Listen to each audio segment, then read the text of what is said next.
আমি আমার আব্বার নামে একটা ফেক ফেসবুক আইডি খুললা আমার আব্বার যত বন্ধু আছে সবাই মেসেজ দিছি, বন্ধু তোর মাইয়াডারে কি আমার পোলার লগে বিয়া দিবি? এর ভিতরে কয়জনে রাজি হইছে, কয়জনে রাজি হয় নাই।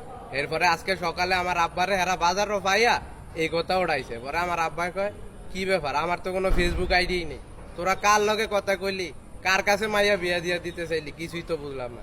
এরপরে হেরা আলোচনা কইরা বিষয়টা বুঝতে পারছে এই আকামটা আমিই করছি। আমি আমার আব্বার নাম ভাঙ্গাইয়া ফেক ফেসবুক আইডি দিয়া কাকুকে মেসেজ দিছি। এরপরে আমার আব্বাই সহ বাকি এর বন্ধু বান্ধব যতজন আছে এরা সকালবেলা আইয়া আমার এই এনো বাইন্দা রাখছে। সারা সকাল থেকে এই যে এখন সন্ধ্যা হয়ে যাইতেছে আমার বাইন্দাই রাখছে। সারাটা দিন একটু খাওয়ান দাওয়ানো দেয় নাই, খিদা এখন পেটটা যাইতেছে গা, আর একটু পরপর মশা মাছি পিঁপড়ায় কামড়াইতেছে।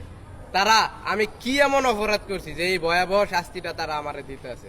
তাগো আমার এক কাকুর একটা মাইয়াই তো বিয়া করতে চাইছি, হয়তো বা আমি সরাসরি চাই নেই, আমার আব্বার নামে ফেক ফেসবুক আইডি খুললা চাইছি।